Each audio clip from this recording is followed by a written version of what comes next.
ईश्वर का न्याय। भिक्षा लेकर लौटते हुए एक शिक्षार्थी ने मार्ग में मुर्गे और कबूतर की बातचीत सुनी।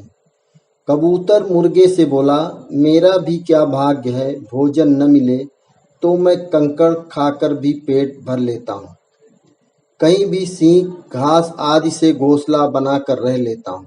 माया मोह भी नहीं, बच्चे बड़े होते ही उड़ जाते हैं। पता नहीं ईश्वर ने क्यों हमें इतना कमजोर बनाया है। जिसे देखो वो हमारा शिकार करने पर तुला रहता है, पकड़कर पिंजरे में कैद कर लेता है। आकाश में रहने की जगह होती तो मैं कभी पृथ्वी पर कभी नहीं आता। मुर्गे ने भी जवाब दिया, मेरा भी यही दुर्भाग्य है। गंदगी में से भी दाने चुन चुन कर खा लेता हूँ। लोगों को जगाने के लिए रोज सवेरे सवेरे बेनागा बांग देता हूँ। पता नहीं ईश्वर ने हमें क्यों इतना कमजोर बनाया है। जिसे देखो वो हमें हमारे भाइयों से ही लड़ाता है, कैद कर लेता है, हलाल तक कर देता है। पंख दिए हैं, पर इतनी शक्ति दी होती कि आकाश में उड़ पाता तो मैं भी कभी भी पृथ्वी पर नहीं आता। शिष्य ने सोचा कि अवश्य ही ईश्वर ने इनके साथ अन्याय किया है। आश्रम में आकर उसने एक घटना अपने गुरु को बताई और पूछा, गुरुवर, क्या ईश्वर ने इनके साथ अन्याय नहीं किया है? ऋषि बोले, ईश्वर ने पृथ्वी पर मनुष्य को सबसे बुद्धिमान प्राणी बनाया है। उसे गर्व न हो जाए, इसलिए शेष प्राणियों में गुणावगुण देकर मनुष्य को उनसे कुछ न सीखने का स्वभाव दिया है। वो प्रकृति और प्राणियों में संतुलन रखते हुए सृष्टि के सौंदर्य को बढ़ाए और प्राणियों का कल्याण करे। मुर्गे और कबूतर में जो विलक्षणता ईश्वर ने दी है वो किसी प्राणी में नहीं दी है। मुर्गे जैसे छोटी प्राणी के सिर पर ईश्वर ने जन्मजात राजमुकुट की भांति कलगी दी है, इसीलिए उसे ताम्रचूड़ कहते हैं। अपना संसार बनाने के लिए उसे पंख दिए हैं, किंतु उसने पृथ्वी पर ही रहना पसंद किया। वो आलसी हो गया, इसलिए लंबी उड़ान भूल गया।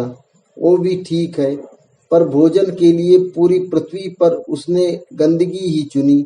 गंदगी में व्याप्त जीवाणुओं से वो इतना प्रदूषित हो जाता है कि उसका शीघ्र पतन ही सृष्टि के लिए श्रेयस्कर है। बुराई में से भी अच्छाई को ग्रहण करने की सीख मनुष्य को मुर्गे से ही मिली है, इसलिए ईश्वर ने उसके साथ कोई अन्याय नहीं किया है। किंतु ऋषवर कबूतर तो बहुत ही निरीह प्राणी है, क्या उसके साथ अन्याय हुआ है? शिष्य ने पूछा। शिष्य की शंका का समाधान करते हुए ऋषि बोले, पक्षियों के लिए ईश्वर ने ऊंचा स्थान, खुला आकाश दिया है। फिर भी जो पक्षी पृथ्वी के आकर्षण से बंधा पृथ्वी पर विचरण पसंद करता है तो उस पर हर समय खतरा तो मंडराएगा ही।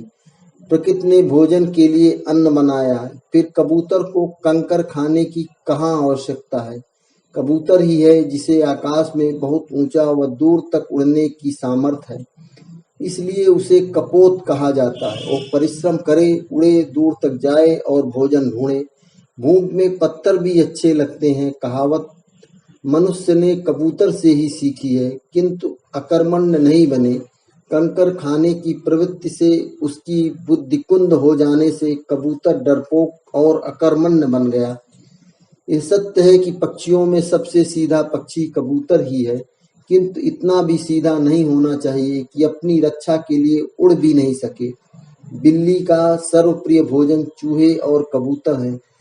चूहा फिर भी अपने प्राण बचाने के लिए पूरी शक्ति से भागने का प्रयास करता है, किंतु कबूतर तो बिल्ली या खतरा देखकर आंख बंद कर लेता है और काल का ग्रास बन जाता है। जो प्राणी अपनी रक्षा स्वयं न कर सके उसका कोई रक्षक नहीं। कबूतर के पास पंख हैं, फिर भी वो उड़कर अपनी रक्षा नहीं कर सके तो ये उसका दोष। ईश्वर ने उसके साथ भी कोई अन्याय नहीं किया है। कृपया सब्सक्राइब करना न भूलें।